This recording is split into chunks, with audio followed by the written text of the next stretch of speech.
Okay, we're going to get into our Bible study this afternoon. Let me say welcome back. We took a little break, and so we're back again. I would have started back last week, but I knew it was my anniversary, so I knew I wasn't going to start back on my anniversary. My wife and I, we went out of our house anyway, so I knew I wasn't going to start back next week. So we starting back this week. I am going to get back into our series on spiritual warfare. There's some things that I'm working out as far as the order and stuff is concerned. So we are going to get back into that next week. But today I thought we'd do something a little different.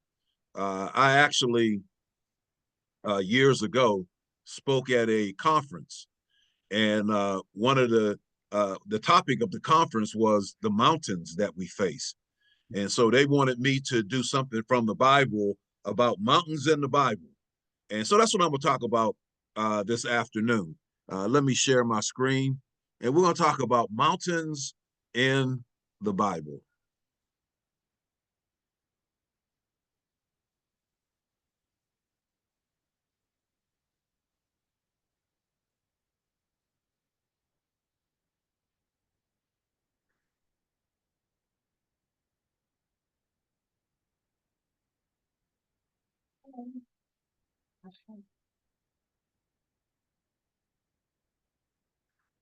All right.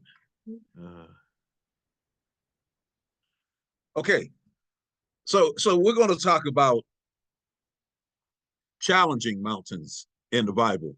And I found, as I was doing the research for this, when they asked me to present it at the conference, I found it was a very interesting study, and hopefully you'll see the blessing of what it looks like, and when we talk about mountains in the Bible.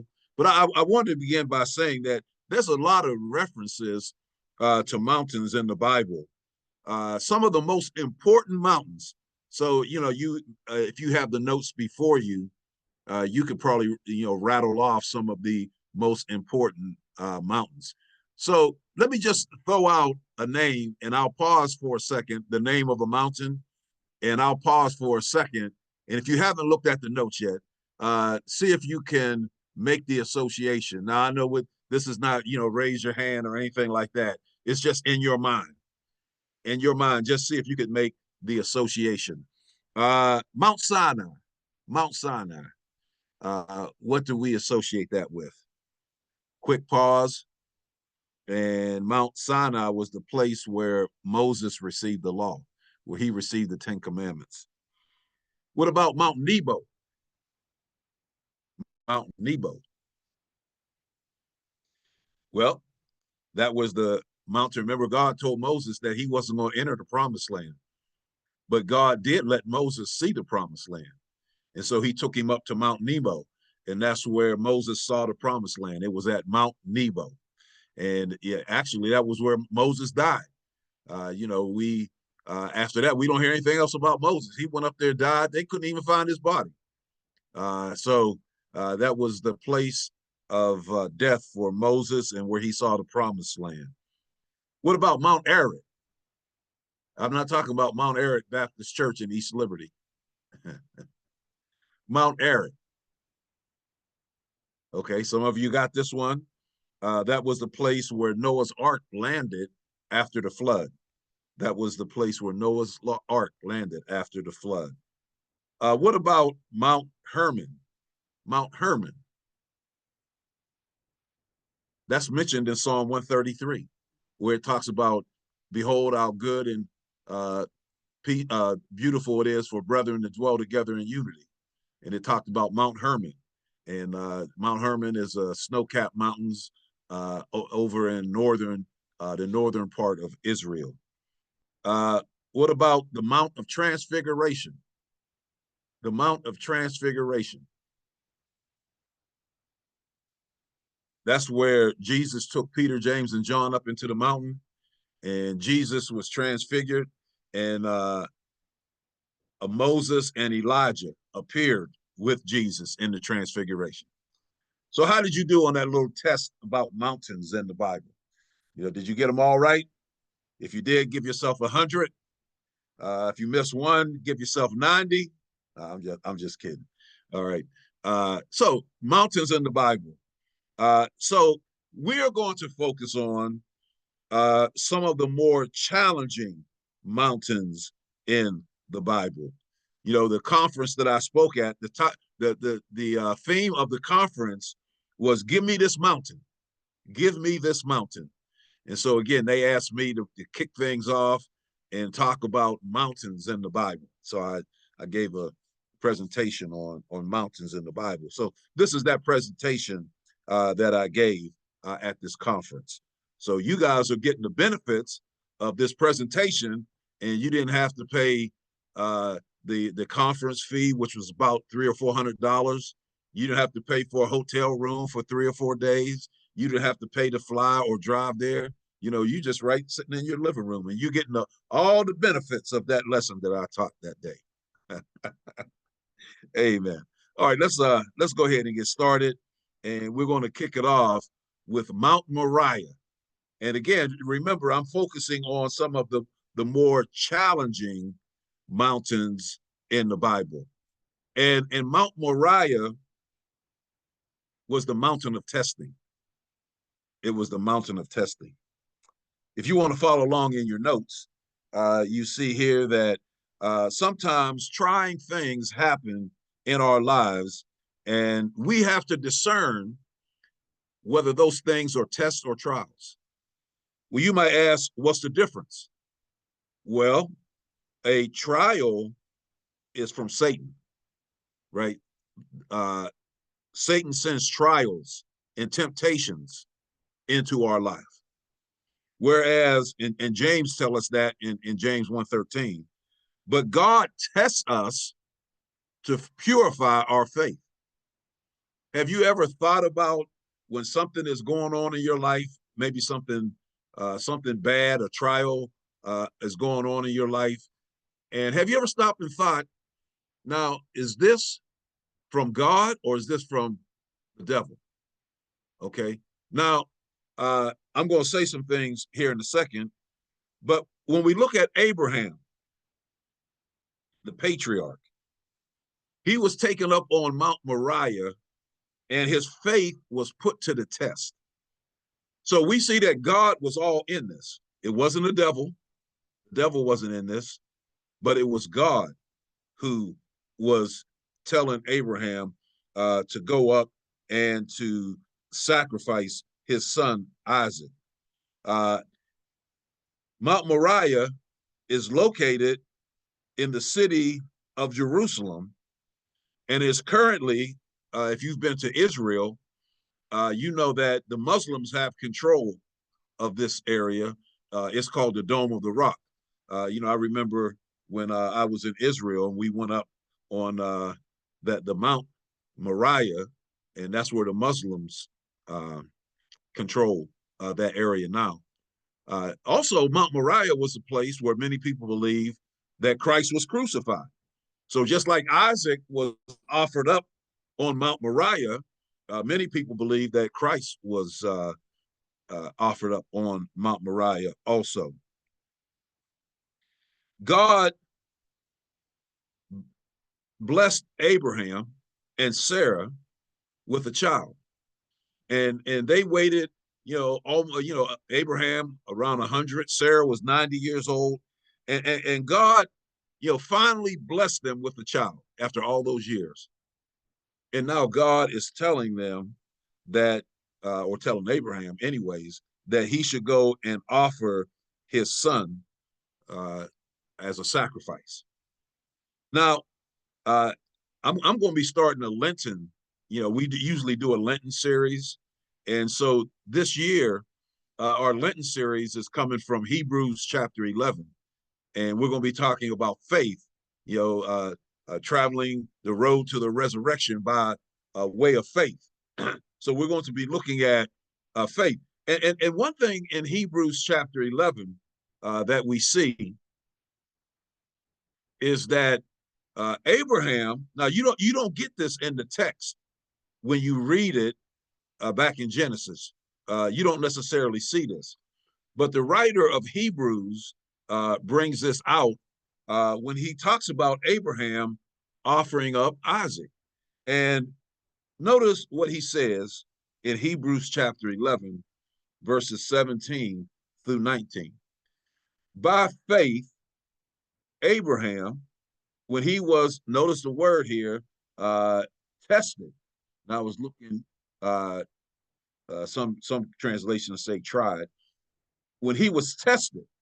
So remember, a test is from God, a temptation is from Satan, a trial is from Satan. By faith, Abraham, when he was tested, offered up Isaac, and he that received the promises offered his only begotten son, of whom it is said, in Isaac shall thy seed be called. Now, that's important right there, because God promised Abraham that he would have seed as numerous as the sand on the seashore and as numerous as the stars in the sky. And so notice here, it makes a note of that it says, now he's offering up his son, but yet still God promised him that his seed would be called through Isaac. So how's Isaac going to have more seed if Abraham kills him on this altar? We go on to read that Abraham counted that God was able to raise him up even from the dead, which also he received in the figure. So when Abraham took that knife, and you see a picture of it there, and keep in mind the other thing too about Isaac is that Isaac was not like a little 5 or 6 year old boy.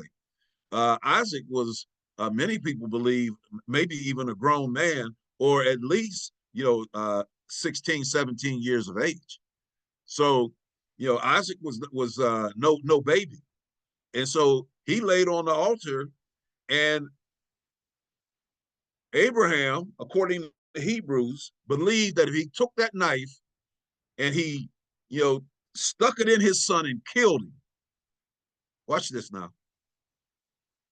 that God was able to raise him up from the dead. So Abraham believed, because you remember what he told Isaac when they went up there. He said, Isaac said, Father, here goes the wood and here goes the fire, but where's the sacrifice? And what did Abraham tell him? God will provide the sacrifice. And so God had a ram that was caught up in the bush, that Abraham took that ram and sacrificed it instead of Isaac. So when Abraham went up into the mountain to offer up Isaac, he believed one or two things.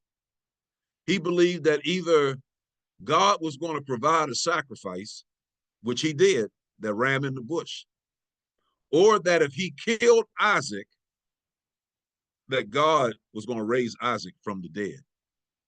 And that's what Hebrews tells us. So we see that God didn't have to, or Abraham didn't have to kill Isaac, because God provided that ram. Now, notice when we come to the mountain of testing, mountains in the Bible, Mount Moriah, that was the mountain of testing. Now, remember I said this, that God will never tempt you. That if there's an opportunity for somebody to commit adultery or fornication, right? And a person says, well, man, God is really tempting me to have sex outside of my marriage. Well, that's not God. God is not going to tempt you to do that. God, now notice what God, when he tests us, notice what God's objective is when he tests us. When saints, the next time you go to Mount Moriah, place of testing, the first thing that you need to do is you need to discern whether this is of God or it's of the devil, right? And if one of the ways that you can tell that it's of God, or three ways that you can tell it's of God, is first of all, God does it to prove our faith. God does it to prove our faith. Genesis chapter 22 and verse 12. God does it to prove our faith. And it says, and he said, lay not thy hand upon the lad, neither do thou anything unto him. This is God talking to Abraham. For now I know. Oh my goodness. Now I know that thou fearest God, seeing thou hast not withheld thy son, thy only son, from me. So what did God do? What was God doing in Abraham? He was proving his faith. He was so God tests us to prove our faith, not to destroy our faith. See, if it was Satan, Satan would have worked something different, and it would have been to destroy Abraham's faith. Satan is all about destroying your faith. God is about proving your faith. God tests us to perfect our faith. God tests us to perfect our faith. James chapter 1, verses 2 through 4.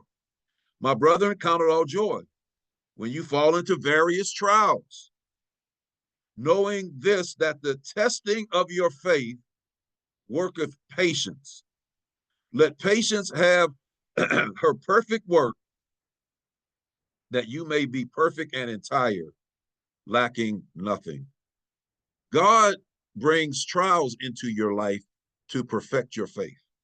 Satan brings problems in your life to destroy your faith. Now, since I'm here in James chapter 1, let me drop down a couple verses and read this. Let no man say when he is tempted, I am tempted of God, for God cannot be tempted with evil, neither tempteth he any man. So right there, it says that, God will not tempt us. So when we're going through a trial, if it's God behind it, he's doing it to prove our faith. He's doing it to perfect our faith. And then finally, he's doing it to purify. He's doing it to purify our faith. And that's Job 23. And you all know this verse. When I read it, you're gonna say, oh, I know exactly what that verse says. Job 23, verse 10.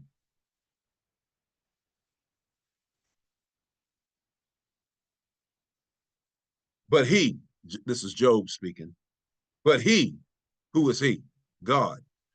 But he knoweth the way that I take. And when he has tested me, I shall come forth as gold. So why did they put gold in the fire? They did it to purify it, right? To burn off the dross. So my saints, maybe my friends, maybe you're on Mount Moriah right now. Maybe God has you there. I know, and I've shared this on many occasions. Right now, me and my family, we're dealing with a very heavy situation, very hurting situation. And we find ourselves on Mount Moriah. And so, it's in this that we have to come to conclusion. Now, I believe, so I'll say this, I believe that this situation is orchestrated by Satan, what's going on against me and my family. I truly believe that Satan is at the center of using this other person against us, right? So there's no question about that. But as we are on Mount Moriah, God is testing us. Satan is using it to destroy us, but God has brought us to this place to test us, to prove our faith, to perfect our faith, and to purify our faith. So keep that in mind the next time you're on Mount Moriah and you wonder, is this God or is this Satan? And you look at things and you realize that if it's God, God is all about proving me, perfecting me, and purifying me. And so if I had some D's, I could put in there, the devil is out, whereas God is there to prove, perfect, and purify. Satan is there to deceive, destroy, and there's another D if we come up with that, right? Deceive, destroy, and doubt. So that's where that's a difference there. Mount Moriah, challenging mountains in the Bible. Let's move on to the next mountain. I love this mountain right here, man. I love this mountain, or these two mountains, Mount Gerizim and Mount Nebo. Mount Gerizim and Mount Nebo, the mountains of choices. Let me read. If you have your notes and want to follow along, you can follow along with me. In central Israel, there are two mountains that stand side by side. So you can see, look at that picture there. That's the picture of these two mountains in the Holy Land. You see how they kind of slope down into a valley. On one side is Mount Gerizim, and the other side is Mount Ebal. So let's say, again, I'm not the type of person to say, turn to your neighbor and say, neighbor, oh neighbor. But just in your mind, say Mount Ebal, Mount Gerizim. Mount Ebal and Mount Gerizim, two mountains, all right? Both are somewhere in the vicinity of 3,000 feet above sea level. Now this is interesting, saints. All right, this is interesting that one person can stand at the foothill of either mountain and be heard speaking on the other. So if you stand at the foot of one mountain and say something, that people on the other mountain can hear you. And it said that Joshua actually gave a sermon, right here too. So this is the same place. This is the same place where Jesus met with the woman at the well. You remember that in John chapter 4, when his disciples left, they went to get something to eat, and Jesus saw this woman at the well, and he started this dialogue with her. Now, you remember one of the things that she said, oh man, this is for free. I'm not going to charge you for this, what I'm getting ready to show you right here. In John chapter 4, Jesus met this woman at the well. See, I didn't even have this in my notes. This is free. Y'all don't have to put anything in the offering for this. You remember that conversation that they had about which is the place of worship? Notice what the woman said here. She said, watch this. Our fathers, now where's the woman at the well? They're at Mount Gerizim and Mount Ebal, right? The lady says, our fathers worship in this mountain. What mountain? Mount Gerizim, Mount Ebal. And you say that Jerusalem is the place where men ought to worship. So, there was a big controversy because the Samaritans actually, they were a half-breed between Jews and Gentiles. And so they actually had their own temple. They actually had their own Bible, and so there was that tension between the Jews and the Samaritans, and so this lady, almost like bragging or challenging Jesus, hey, you Jews, you guys say that the mountain we ought to worship in is in Jerusalem, but our fathers say that we should worship here at Mount Gerizim and Mount Ebal. So you can see the tension that was going on there between these two mountains. Now, in Deuteronomy chapter 27, Moses gave the Israelites special instructions concerning the things that they were to do when they entered the promised land. One of the things that he told them was to set up stones on Mount Ebal and build an altar on Mount Ebal. And then he charges them to write down and put down some stones so that people would remember what God told them right there at Mount Ebal and Mount Gerizim. Now, notice this. Then he instructed, how many tribes were there in Israel? That's right, 12 tribes. So he instructed the 12 tribes, one to go on Mount Ebal and the other to go onto Mount Gerizim. And when they entered the promised land, this is exactly what they did. And he said that Mount Gerizim would be known as the mountain of blessing, and Mount Ebal would be known as the mountain of cursing. So he told the people, stand, split the tribes up, stand on six stand on one mountain, six stand on the other mountain, and one mountain is going to be the mountain of blessing, and the other is going to be the mountain of cursing. Now, notice a couple chapters earlier in the book of Deuteronomy, Moses said that God, this is some good stuff, man. I tell you what, this is some good stuff. I'm getting excited here just teaching this stuff. Moses told him that, today you have a choice to make, that you can either choose blessing or cursing. And you probably also remember where in another place he says this, I call heaven and earth to record this day against you, that I have set before you life and death, blessing and cursing. Well, where did he get that from? Mount Ebal, Mount Gerizim. Therefore, choose life, that both you and your seed may live.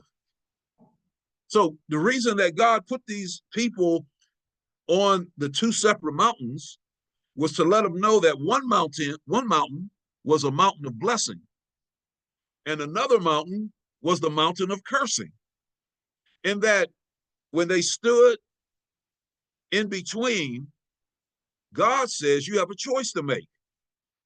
You're either going to choose life or you're going to choose death. You're either going to choose to be blessed or you're going to choose to be cursed. Watch this. Watch this. Don't miss this. You're either going to choose Mount Gerizim or you're going to choose Mount Ebal. What choices have you made? Have you made life-giving choices today? Have you chosen Mount Gerizim today? Now, you say, well, how can we do that?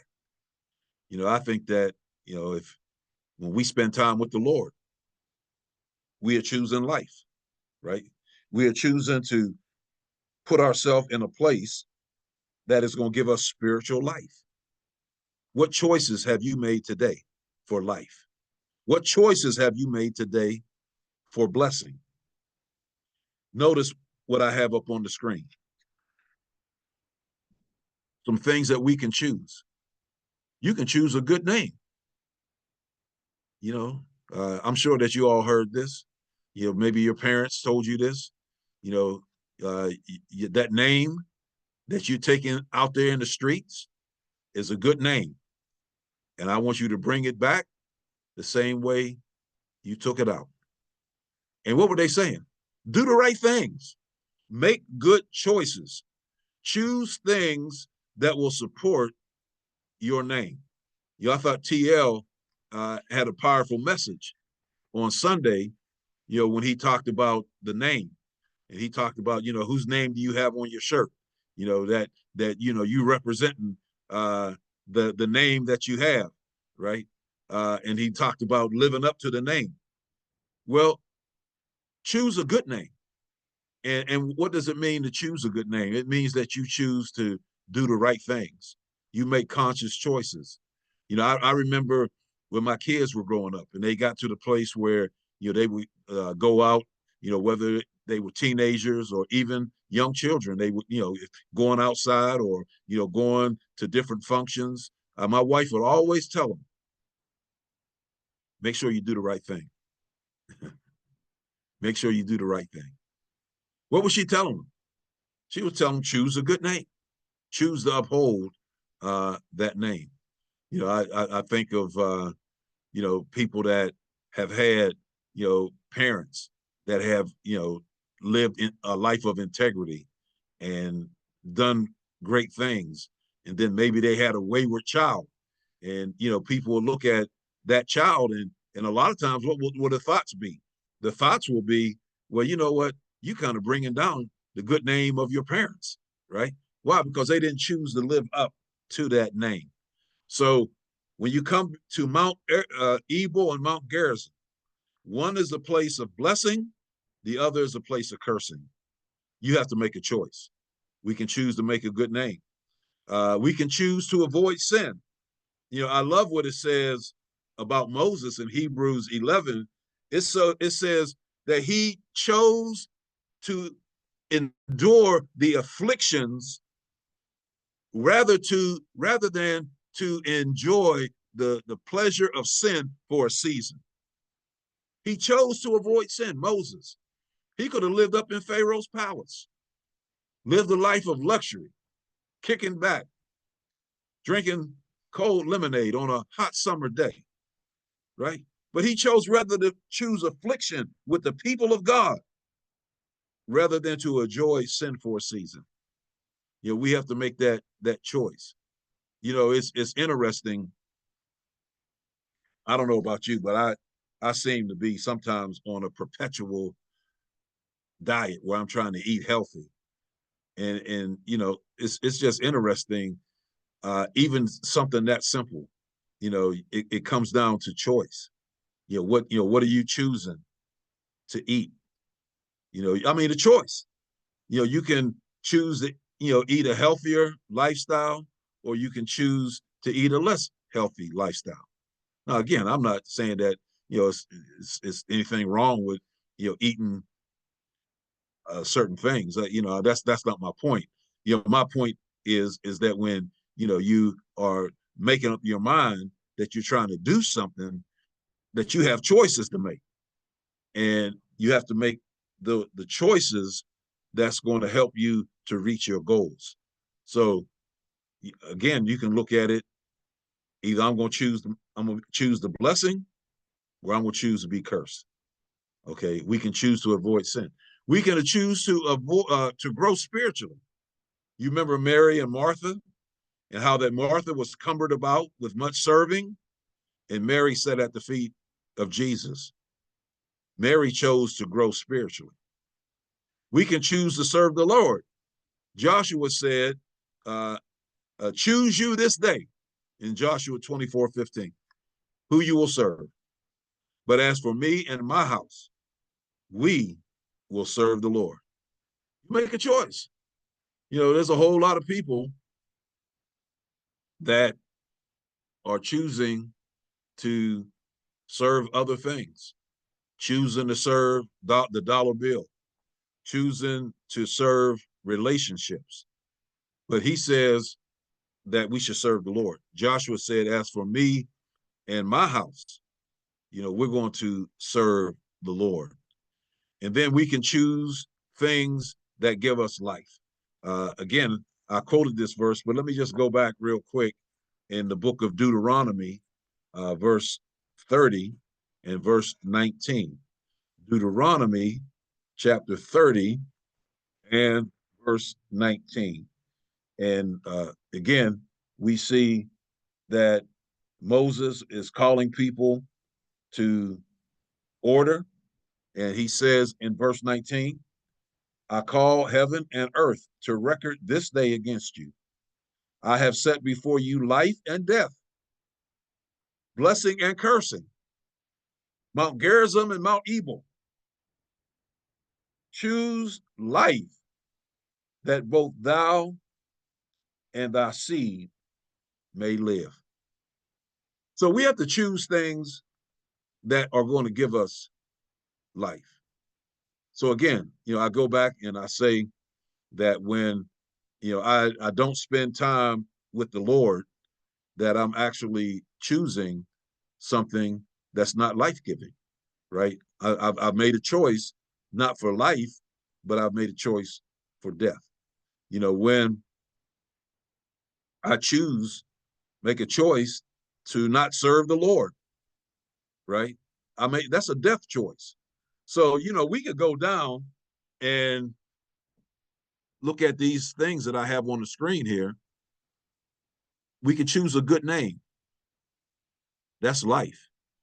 Or we could choose a bad reputation, and that's death. We can choose to avoid sin, and that's life. Or we can choose to sin, and that's death.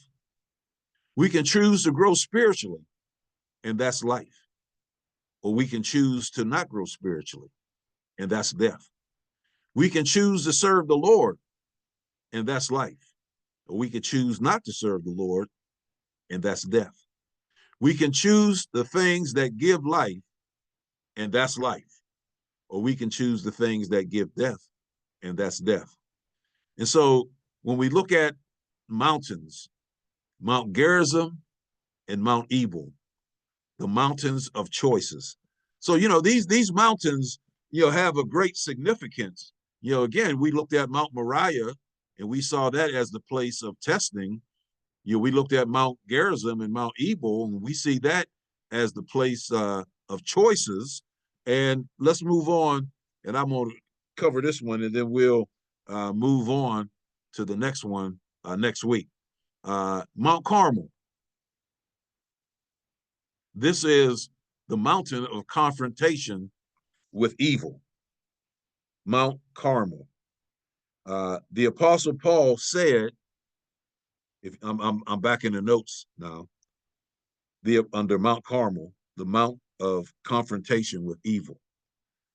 The Apostle Paul said, I find then a law that when I would do good, evil is present with me. Romans 7:21. We live in a world where evil abounds. This was also the case in the time of the prophet Elijah. It was on Mount Carmel, a mountain range in Israel near the Mediterranean Sea, where he had a showdown with the prophets of Baal. And I remember when I went to the Holy Land, we went to Mount Carmel, and you could stand up on Mount Carmel and you could look and you could see for miles and miles. Oh man, it was man, I'm gonna go back to the Holy Land. Either in this life or, during the millennial, I'll get a free trip to the Holy Land, right? All expenses paid by Jesus Christ. But Mount Carmel, you were able to stand up there and just look for against the out over the plain of Megiddo, where they say that the Battle of Armageddon is going to take place. But you can look for miles and miles and miles from Mount Carmel. And so this is where Elijah had his showdown with the prophets of Baal. And the prophets of Baal were the priests of the god of fertility. They were also the servants of wicked Queen Jezebel. And it was on Mount Carmel that Elijah challenged them to a contest to prove which God was real. Elijah said, God, they put a sacrifice out there on the altar, and they said, the God that answers by fire, we will know that he is God. And so the prophets of Baal called on their God to bring down fire from heaven and consume the sacrifice.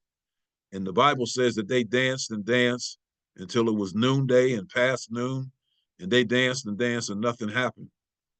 And then Elijah got up there and he called on the God from heaven. Just think, I was there, man. I was on Mount Carmel where this took place, where this happened. And he called fire from heaven, and God sent, and you see the picture right there. God sent the fire down from heaven and it consumed the sacrifice. And the Bible says that it not only consumed the sacrifice, but it consumed all the wood. It consumed the bricks of the altar. And if there was any water that was laying around, it says that this fire licked up the water. Right? That's how bad. And when I say bad, I mean awesome, tremendous God is. He can not only consume a sacrifice, but he can burn up the wood, the stones, and lick up the water with that same fire. And so after this, Elijah had all the prophets of Baal taken, and they were slain and they were destroyed. And so what is Mount Carmel? Mount Carmel is the confrontation with evil. And so in your life, you will have Mount Carmels, right? Just think, in your life, you're going to have mountain of testing. In your life, you're going to have the mountain of choices. In your life, you're going to have the mountain where you are confronted with evil. And Paul lets us know that when we are confronted with evil, he says to be strong in the Lord and in the power of his might, and put on the armor of God. That when you are confronted with evil, and that's the study that we've been doing, and like I said, we're going to get back to it, but that's what we've been looking at, confronting evil. And so the way you confront evil is that you're strong in the Lord, and you don't let evil overpower you, but you overpower evil. Isn't that what Elijah did on Mount Carmel? He overpowered evil, not in his own power, but he overpowered evil in God's power. He let God show up and show off, right? He just stood back and bask in the blessings of the Lord. So those are some mountains that we looked at this week. We're going to continue looking at these mountains next week. Next week, we're going to look at the mountain of crushing, the Mount of Olives. We're going to look at the mountain of temptation, and then we're going to look at Mount Calvary, the mountain of suffering. So I'm going to stop sharing and see if we have any questions, comments, or snide remarks. Okay. Right. I'm trying to get it off my screen here. It's off. Okay. Is it off? Yes. Okay. Well,